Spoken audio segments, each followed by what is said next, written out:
ये Warren Buffett, Rockefeller, Dupont, आज का ये बिल गेट और ये कल परसों का एलन मस्क, किस दान की बात करता है? तो नहीं होंगे आप सब, लेकिन आपने बहुत धनवान देखना हो तो ले चलें त्रेता और द्वापर के मध्य में मिलता है परशुराम, जिसने पूरी धरा को 21 बार दान में दिया है। जय परशुराम। अद्भुत ब्राह्मण का स्वभाव बताया, वृक्षाद ब्रह्म, ये वृक्ष जैसा होता है ब्राह्मण।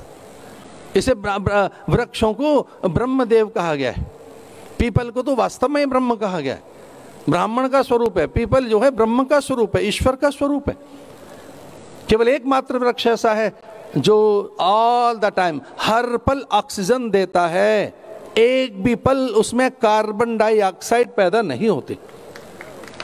पीपल में कुछ भी गलत नहीं होना चाहिए आपके पास, अच्छा दें अच्छा लें, ये ब्राह्मण का काम है। अच्छा दें अच्छा लें, जो सारी नकारात्मकता से दूर है। और ये बहुत एक अंग्रेजी का शब्द बड़ा चला है आजकल, पॉजिटिव रहिए, पॉजिटिव रहिए, निगेटिविटी नहीं रहनी चाहिए। मैं इस शब्द को बहुत अच्छा नहीं समझता, बड़ा छोटा और सस्ता शब्द है पॉजिटिव। पॉजिटिविटी बहुत भारी भरकम शब्द नहीं है। मैं तो रियलिस्टिक हूँ, मैं तो यथार्थवादी हूँ। यथार्थ में रहो, पॉजिटिव मत रहिए, यथार्थ में रहिए, वास्तविकताओं में रहिए, सत्य के आसपास रहिए। पॉजिटिविटी का अर्थ ये हुआ कि हम कोई चीज़ ठीक कर लें थोड़ी देर के लिए, ठीक है नहीं, बहुत गर्मी पड़ रही है, थोड़ा थोड़ा समझ लीजिए, पॉजिटिविटी इसको कहते हैं। तो जो ब्रह्मानुभूति में रहता है उसे ब्राह्मण कहते हैं। और वो एक जात नहीं है, ठीक बात इन्होंने की, वो सबका होता है। अरे बादलों की जात क्या है, जल की जाति क्या है, अग्नि की जाति क्या है? अग्नि को जाति में बांटेंगे हम, ब्राह्मण को जाति, जल को जाति में बांटेंगे, फूलों की सुगंध को। तो इतना जो उदार होकर रहता है समाज के लिए, उसे ब्राह्मण कहते हैं। और उसका पारमार्थिक स्वरूप भी होना चाहिए, वो बटे। और ये प्रकृति ब्रह्म की है। मैं चूंकि वेदांत का विद्यार्थी हूँ, आदरणीय मुख्यमंत्री जी कह रहे थे कि वेद बोध है स्वामी जी को, तो वो ठीक कह रहे थे, मैं वेद का विद्यार्थी रहा हूँ। और वो ब्राह्मण के पास होना चाहिए, उसे पता हो उसका उपनिषद कौन सा है, ब्राह्मण को पता हो कि उसकी शाखा कौन सी है, और जिससे कि वो दूसरों को प्रकाशित कर सके। जैसे शुक्ल यजुर्वेदीय शरीर मेरा, और उस तरह से कि उपनिषद का ही बोध है, उसमें जो उसका चिंतन है अथवा जो उसकी भाषा विचार है, जो उसकी प्रकृति प्रवृत्तियां हैं, उसमें ही वो अनुशासित रहकर अथवा नियंत्रित रहकर अथवा अपने पे अंकुश रखते हुए अपना अथवा दूसरों का कल्याण कर सकता है। बहुत ज़्यादा बात नहीं कहनी है, मुझे तो ये कहना था कि आदरणीय मुख्यमंत्री जी ने एक समुदाय के लिए ये बातें नहीं सोची, वो सबके लिए ही हैं, वो सबके लिए ऐसा कार्य करते हैं। हम हिंदू हैं और उसके बाद फिर किसी जाति में होंगे हम, पहले हम हिंदू हैं। आज बड़ा संकट है हमारे सामने, हिंदू समाज के सामने बड़ा संकट है। तो हम पहले हिंदू हैं, हम पहले सनातनी हैं, हम पहले वैष्णव हैं, हम पहले भारतीय हैं, और हाँ, हम भारत माता की संतान पहले हैं, और उसके बाद में हम कुछ और भी हैं। और जब हम इस तरह से पहले हैं तो फिर हम बहुत एकजुट हैं, फिर हम सब बहुत सामर्थ्यवान हैं, और फिर सबकी जो प्रगति है वो सबका विकास, सबका साथ और सबका विश्वास न कहकर मैं ये कहना चाहूँगा कि वो जो सबकी प्रगति है वही ब्राह्मण की पहली बात रही है। वो यही बात कहता है, वो यहाँ से आरंभ किया ब्राह्मण ने, आत्मना प्रतिकूलानि परेशान न समाचरेत।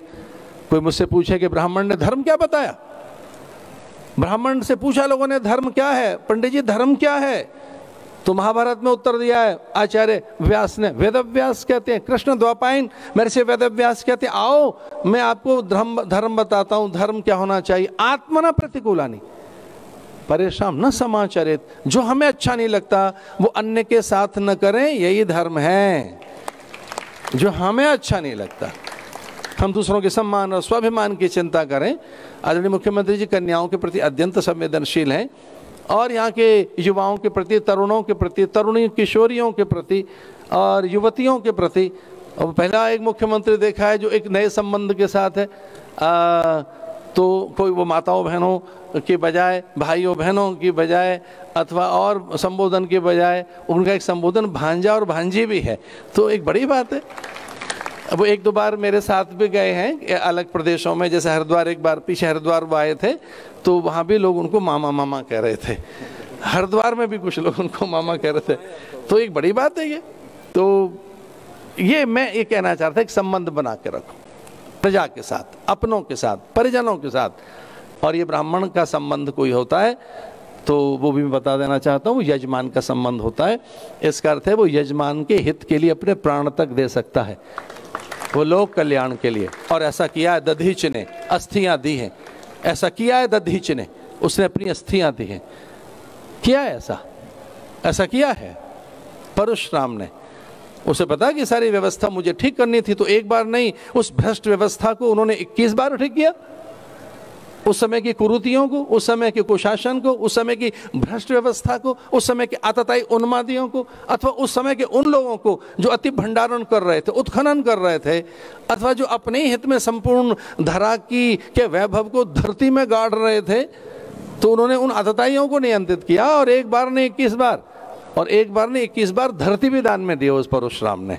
ये Warren Buffett, Rockefeller, due pond, आज का ये बिल गेट और ये कल परसों का एलन मस्क किस दान की बात करता है? मैं इनका आदर करता हूँ, ये बहुत आदरणीय हो सकता है एलन मस्क, मैं सच में उसका आदर करता हूँ, क्योंकि सूचना की तकनीक और संचार की क्रांति के प्रति उसकी संवेदनशीलता प्रशंसनीय है। वॉरेन बफेट की, ड्यू पॉन्ड की, रॉकफेलर की, बिल गेट की, भैया आदरणीय होंगे आप सब। लेकिन आपने बहुत धनवान देखना हो तो ले चलें त्रेता और द्वापर के मध्य में मिलता है परशुराम, जिसने पूरी धरा को 21 बार दान में दिया है। जय परशुराम। 21 बार जो दान में दे चुका है। तो डोनेशन, चैरिटी सीखनी हो परशुराम के चरणों में आइए, तो आपको पता लगेगा चैरिटी किसे कहते हैं। और हाँ, चैरिटी, डोनेशन, हेल्प, ये बहुत छोटे शब्द हैं, बहुत छोटे शब्द हैं दक्षिणा के सामने। क्योंकि जब ब्राह्मण को दक्षिणा मिलती है तो वो कहता है यही मेरा भोग भाग और प्रारब्ध है, मुझे इतना ही मिलना है, ये ठीक है, बस इतना ही काफ़ी था मेरे लिए। जो इतने में ही संतोष कर लेता है। ये मध्यो बलि राजा दानवेंद्रो महाबला तेर त्वां प्रति बदनामी रक्षे माचल माचल कहकर जब वो यजमान के हाथ पर जब रक्षा सूत्र बांधता है अथवा कलेवा, तो वो व्रत लेता है और वर्ण करता है कि तेरे हित के लिए मैं अग्नि का आह्वान करूँगा, अथवा यज्ञ संधान करूंगा, अथवा उपासना अर्चना करूंगा। लो ये मेरा कोई कॉन्ट्रैक्ट नहीं है, जो तेरे मन में आए वो दे देना मुझे। यह बद्धो बलि राजा दानवेंद्रो महाबला। तो इस तरह से बहुत बहुत शुभकामनाएं। आदरणीय मुख्यमंत्री जी, आपकी संवेदनशीलता प्राय सर्वत्र सुपरिचित है, न केवल मध्य प्रदेश में, सब जगह। मेरे प्रति आपका अधिक अनुराग है, इस दृष्टि से नहीं कह रहा, आप भारत का भविष्य हैं। मेरी सच में आप, बड़ी शुभकामनाएं आपके लिए, बहुत। आप भारत का बड़ा भविष्य हैं। मंचस्थ अनेक विभूतियां ऐसी बैठी हैं जिनके मैं नाम नहीं ले सका, पर हाँ, एक बार मैं आया था गुफा मंदिर में, ये मेरा दूसरी बार आगमन हुआ है आदरणीय चंद्रमा दास जी के समय, तो तब और प्रकार का एक यहाँ उत्साह था। आज एक भव्य उत्सव है। बहुत बहुत शुभकामनाएं यहाँ के शासन प्रशासन को। आलोक जी, आपने ठीक ढंग से अपनी बातें कही, और बार बार जब आप कुर्ता उठा रहे थे तो सच में लग रहा था कि आप में वो ब्राह्मण नहीं बल्कि एक सामाजिक कार्यकर्ता शासक को प्रेरित कर रहा है। तो और आपके लिए भी बहुत शुभकामनाएं। जाति के साथ हम एक दूसरे को न जोड़ें, जातियां हमारी निधि हैं, ये बात ध्यान से सुननी है। मेरे वक्तव्य की अंतिम पंक्तियां जरा ध्यान से सुनना। जातियां हमारी निधि हैं, जातियां हमारा सौंदर्य हैं, जातियां हमारी संपदा हैं, जातियों से हमारे सामाजिक सारोकार हैं, और ये जातियों में हम न बटे होते तो कब के फिरंगी और आतताई हमें नष्ट करके चले गए होते, न जाने कितने लोग। तो जातियों का सौंदर्य ही है ऐसा जो हम बचे रहे, समुदायों में हम बचे रहे। एक साहस के साथ बात कह रहा हूँ, और चूंकि सब में परमात्मा एक ही है, तो इस दृष्टि से कह रहा था, सभी जातियां समान हैं और सभी जातियां महान हैं, ऐसा मेरा मन। हमसे जुड़े रहने के लिए हमारे YouTube चैनल को सब्सक्राइब करें और नई वीडियो की नोटिफिकेशन के लिए बेल आइकॉन को दबाएं। अगर आप ये वीडियो Facebook पर देख रहे हैं तो लाइक जरूर करें और ज्यादा से ज्यादा शेयर करें। धन्यवाद।